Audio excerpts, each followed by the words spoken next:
The Russians have a problem with equipment at the front, in particular with self-propelled artillery. This was stated on air by Ukrainian military observer Denis Popovich on Radio NV.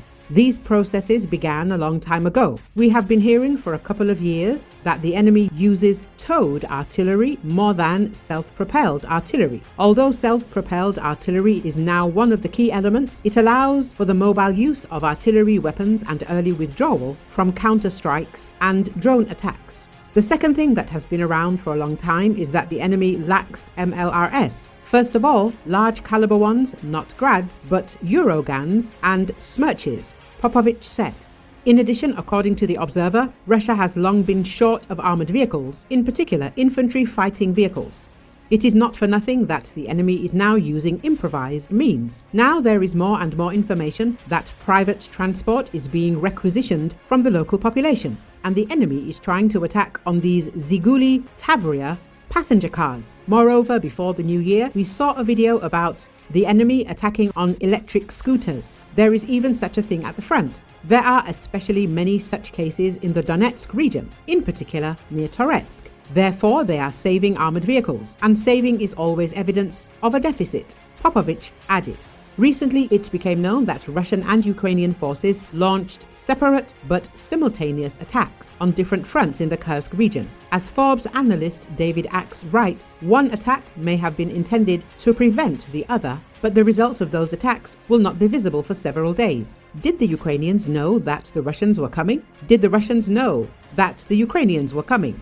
It is hard to say, and it may take several days before the smoke clears and the motives and results become clear, he writes.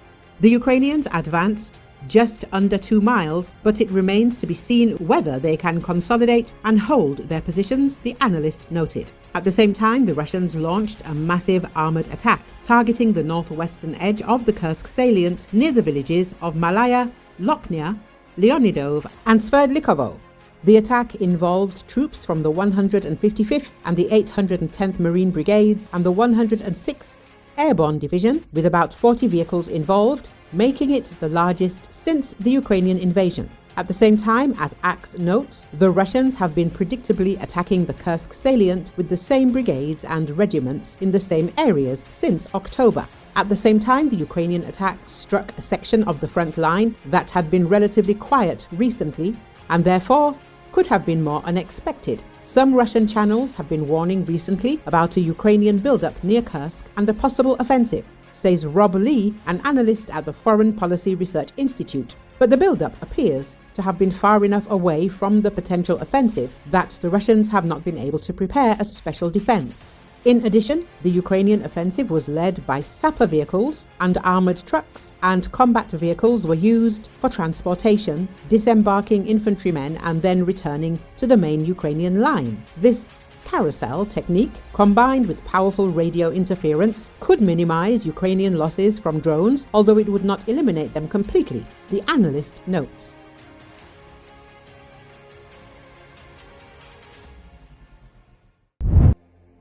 A main road in the provincial capital of Kyivra in southern Syria was blocked with mounds of dirt, fallen palm trees and a metal pole that appeared to have once been a traffic light. On the other side of the barriers, an Israeli tank could be seen maneuvering in the middle of the street. Israeli forces entered the area, which lies in a UN-patrolled buffer zone in the Golan Heights that was established by a 1974 ceasefire agreement between Syria and Israel soon after last month's fall of President Bashar Assad. The Israeli military has also made incursions into Syrian territory outside of the buffer zone, sparking protests by local residents. Residents say Israeli forces have demolished homes and prevented farmers from going to their fields in some areas. On at least 2 occasions, Israeli troops reportedly opened fire on protesters who approached them.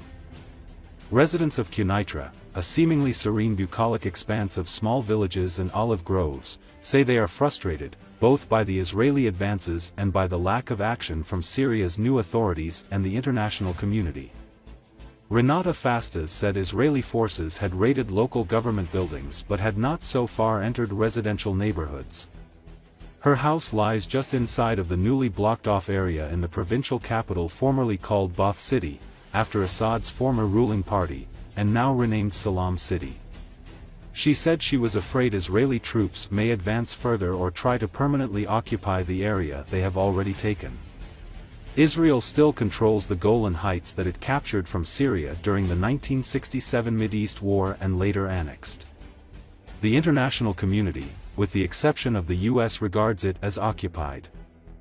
Fastas said she understands that Syria, which is now trying to build its national institutions and army from scratch, is no position to militarily confront Israel. But why does no one in the new Syrian state speak out about the violations happening in the province of Kyivra against the rights of its people, she asked. The United Nations has accused Israel of violating the 1974 ceasefire agreement by entering the buffer zone. Israeli Prime Minister Benjamin Netanyahu has said troops will stay on until another arrangement is found that will ensure Israel's security. He was speaking from the snowy peak of Mount Hermon, Syria's tallest mountain known as Jabal al-Sheikh in Arabic, which has now been captured by Israeli forces. An Israeli official, who spoke on condition of anonymity because he was not authorized to comment on the matter, said the military will remain in the area it has taken until it is satisfied that the new Syrian authorities do not pose a danger to Israel.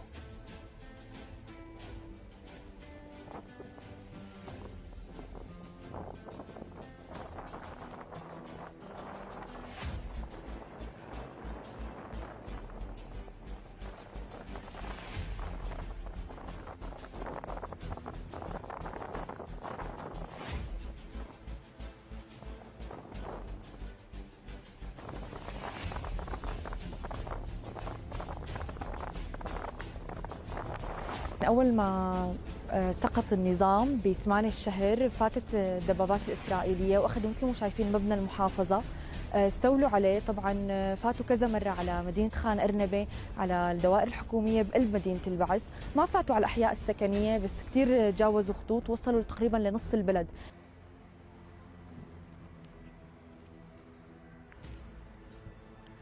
فنطلب انه نحن نفهم ليش هالانتهاكات عم تصير، هل هن رح يرجعوا؟ ليش ما حدا عم يطلع ويقول بالدولة السورية الجديدة الانتهاكات اللي عم تصير بحق محافظة القنيطرة، بحق الاهالي، وحتى لو كان عددهم 20 و30 عائلة، هدول عائلات سورية لازم نحن على المقلية نعرف انه انطردوا من بيوتهم، وين قعدوا، وين صاروا، كيف تعاملوا، كيف تعامل معاهم الاحتلال.